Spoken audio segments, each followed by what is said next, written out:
So a little bit about my background. Steve and I met in junior high, and we grew up in the same neighborhood, probably passed each other by many, many times. Literally grew up 3 blocks away from each other and had mutual friends. But the first time I can remember seeing him was in junior high. And at first, we didn't really get along.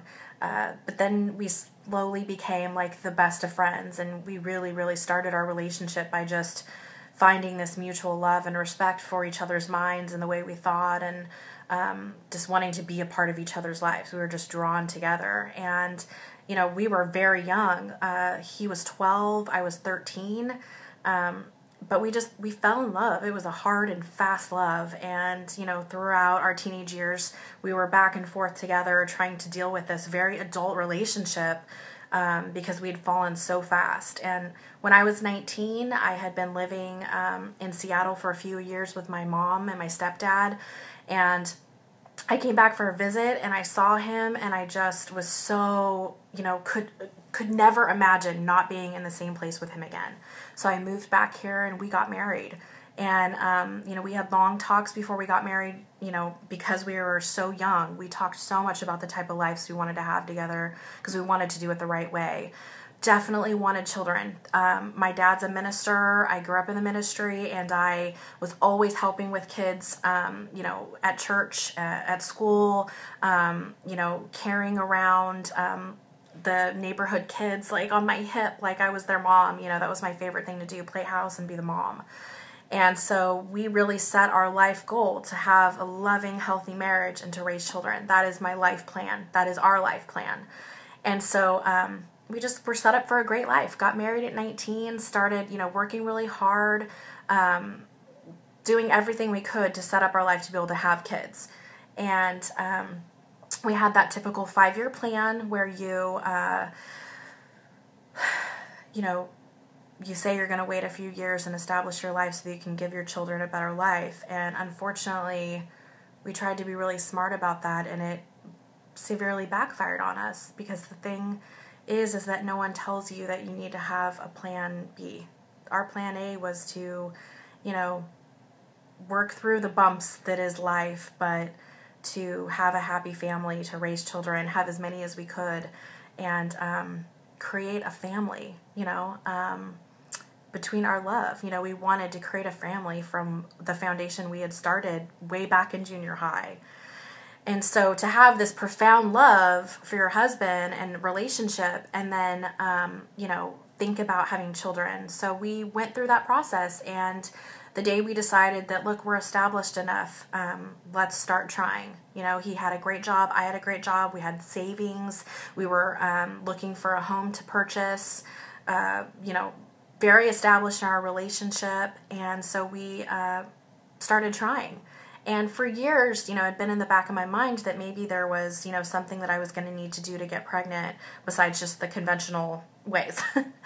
But I had gone to my OBGYN and several ones over the course of the couple years and said, gosh, I'm not having my period.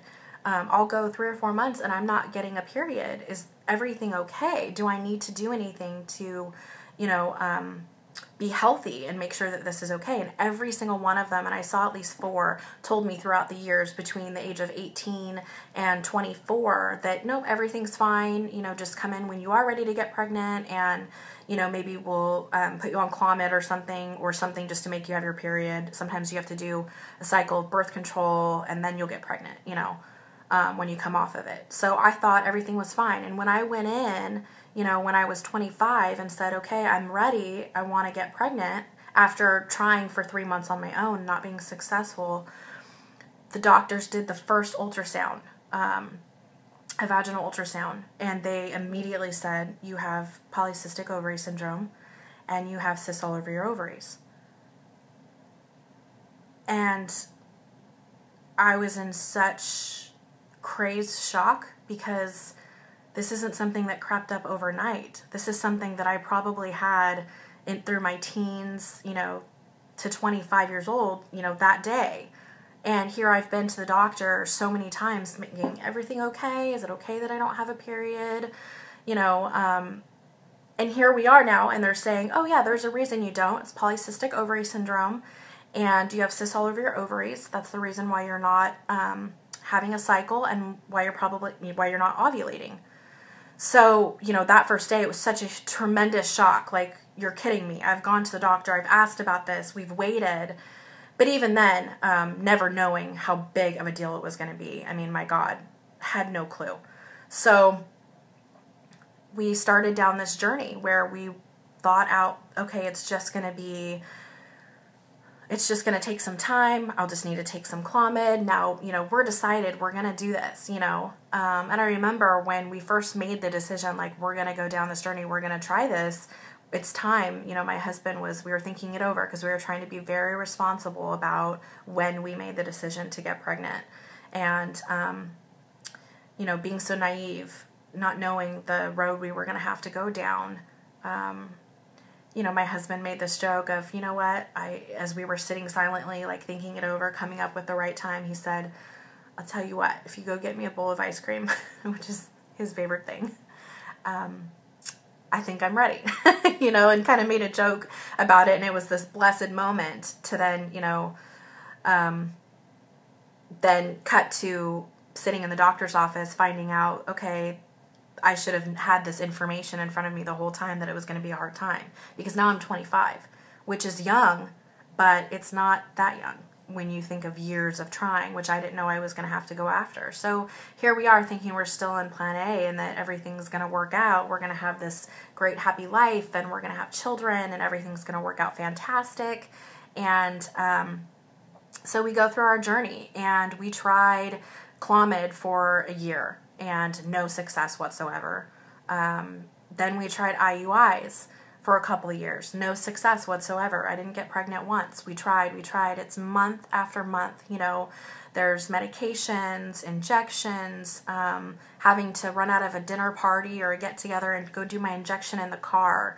Having people say to me, oh, when are you guys going to get pregnant? When are you guys going to have kids? And having to, kind of laugh that off because you don't want to share too soon, and I remember once my sister-in-law said, to someone else in the family, I'm sure if Janelle and Steve wanted to have kids by now, they would. And just my heart breaking, like, no, that's not true, And so eventually I started to share what was happening with my whole family just because I thought, they're not going to know me or know my heart or know my life if I don't share this because it's becoming so much of a part of it. It's taking over our lives.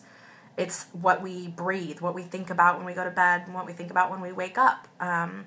So we went through many, many IUIs at tons of expense. We haven't been on a real vacation, and we've never been anywhere, big time. We didn't go on a honeymoon or anything like that, so we never went anywhere because how can you spend $1 on something like that when you don't even know how you're going to create a family? How can you spend, $2 at the movies for popcorn or something because, at the end of the day, you don't know where your family's going to come from. It's going to cost tens of thousands of dollars. So we did the IUIs and they didn't work and we were told that IVF was probably our only option. So we started working really hard. My husband started working for a funeral home and, working through the coroner's office and picking up, bodies at night and everything and taking them to the funeral home. Working really hard and then working during the day. So he'd get up at 2 o'clock in the morning and go run and do this, a coroner's run for someone when there'd been an accident or something, just, for $50. So we could add that to our nest egg, our family fund. And so we worked really hard and then we had amazing family that helped us, get towards our goal. And it was really difficult on the whole family. We all pulled together and did everything we could. And then we did our first IVF, and it was needle after needle, hormones after hormones, and feeling crazy, bloated, anxious, scared, tired, exhilarated, broke, and it happened. The first IVF, we did it, and I was pregnant.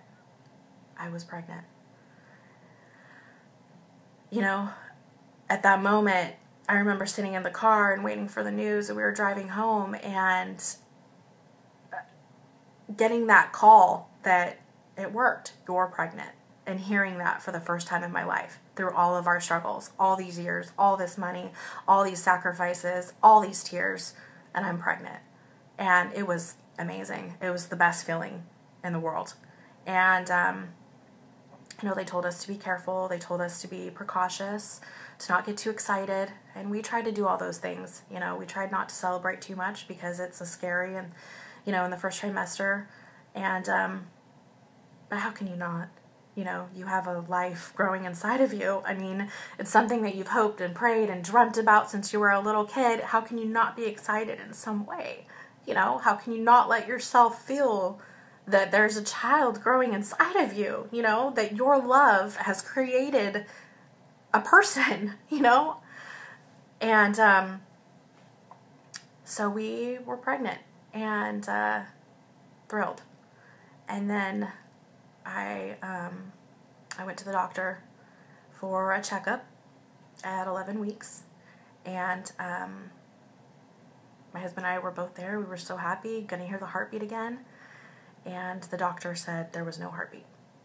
And at that moment, my entire world just crashed. All that hard work, all that money, it's just gone. And the pain that I went through, the injections, night after night, all the medication, it was over.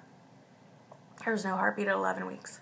And so, it was over. And I don't know how you get through that, but we did.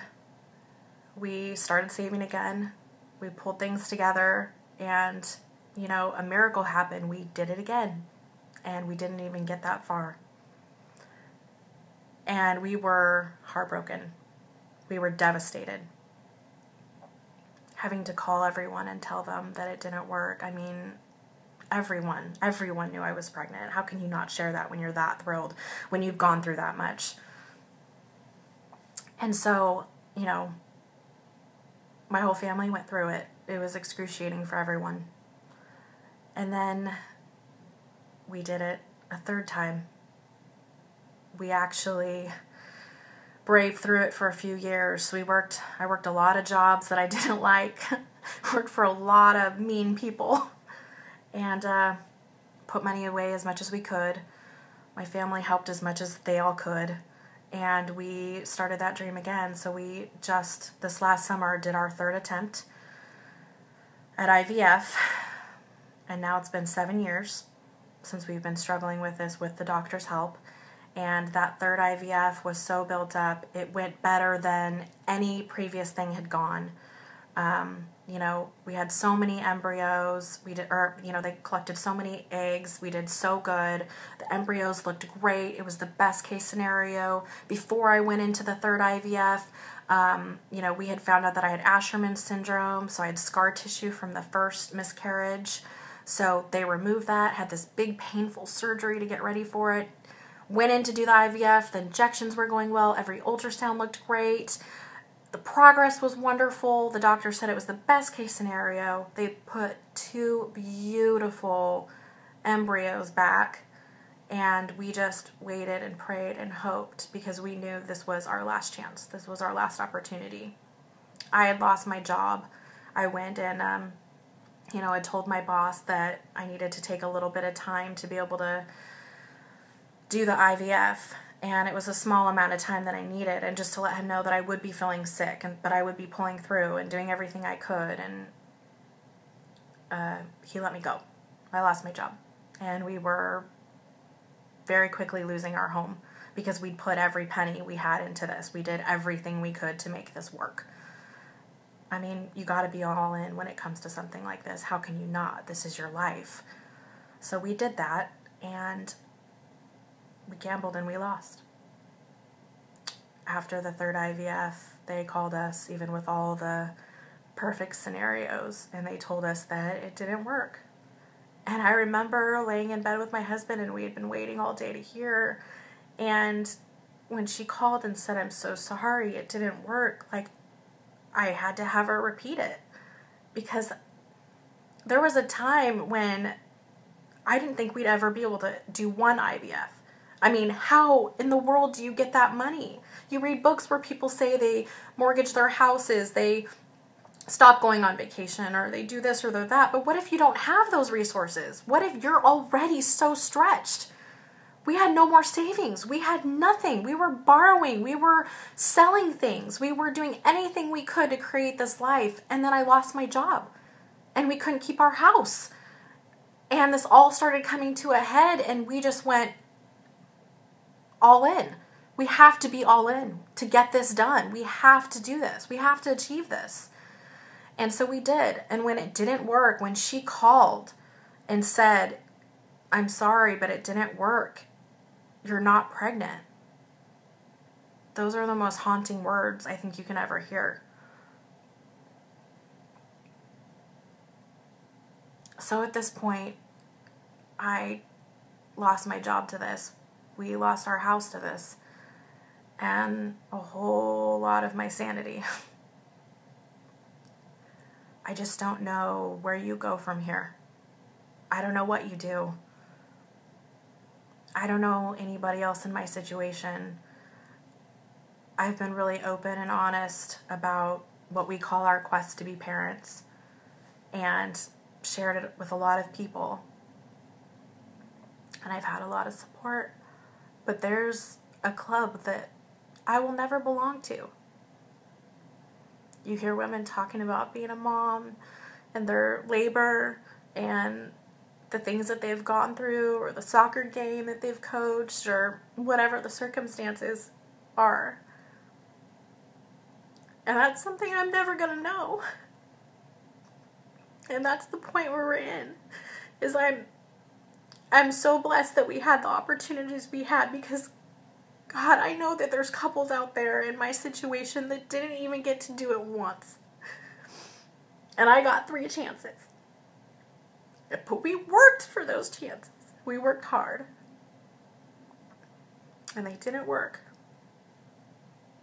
And so now we're left just with empty arms. I never had a plan B. All I wanted to be was a parent. A mom. I read all the books. I prepared myself my entire life, so did my loving husband. And now I pass a park and I see a father playing ball with his son. I see a mom shopping with her daughter. And I lose it. It breaks my heart, because I will never know that bond. Infertility is something that rips your heart out. It tears through your life like a freight train. I don't know how to get over this. I don't know how to move on. I'm stuck. I am literally standing still in a crowd screaming. And everyone is going by. Everyone is still moving.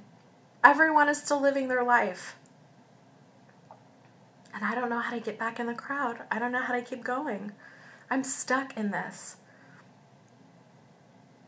To never feel like I'm going to be able to look at a child and see my husband's eyes. Never have a Christmas morning where I wake my kids up to open presents, or to feel a baby kick, or hear someone call me mom. That's a desperate feeling. I don't know how to explain it, but more than just, it rips through your life. It's heartbreaking. And I share these things because I want people to know that if you know someone out there that's facing infertility, be kind to them. Give them a little extra patience, because it's not something people talk about every day. It's a very private thing. And it makes you feel less of a woman, less of a human being, damaged. It's affected my health. It's affected my finances. It's changed me from a very positive person to a fragile one. to someone that doubts, to someone that's more negative. So please, if you know someone that's going through this, give them a hug. And trust me, you'll never understand the pain as much as you want to. Until you go through this, you'll never know how hard it is. My best friend has 3 kids whom I love. My cousin has a child who I adore. I'll have relationships with them. I'll be auntie. But I will never know what it's like to be mom. I'll never be a part of that club. And that's really difficult. It's beyond difficult. So please, if you know somebody else that is going through this, just reach out to them. And if you're going through this, just know that you're not alone. You're not alone. You're not the only one that breaks down in the grocery store. You're not the only one that gets angry when you see someone yell at their kids. You're not alone. This is something that affects millions of people. You know, they say 1 in 4. Where are they? I know they're out there. I don't know anyone else. I feel very alone in this, but I don't want anyone else to. So that's why I share this painful journey.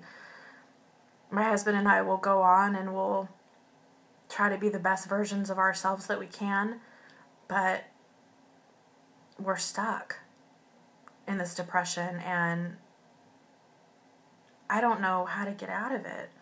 I don't know how to move on. This was us. I was 19. He was 17, 18. And we saw the whole world in each other's eyes in this big, happy life. And we loved so deeply, but we didn't have that plan B. And as much as I went to the doctor and to make sure that everything was going to be okay, I was told it was going to be, and it wasn't. And I know doctors aren't always right. They don't always know. But it's really important that when you're young, you get an ultrasound, that you make sure everything looks okay. These people wanted to be parents more than anything. We still do. And we just need a little bit of hope. We just need a way to get a blessing that everyone else gets to have. We need a way to get through it.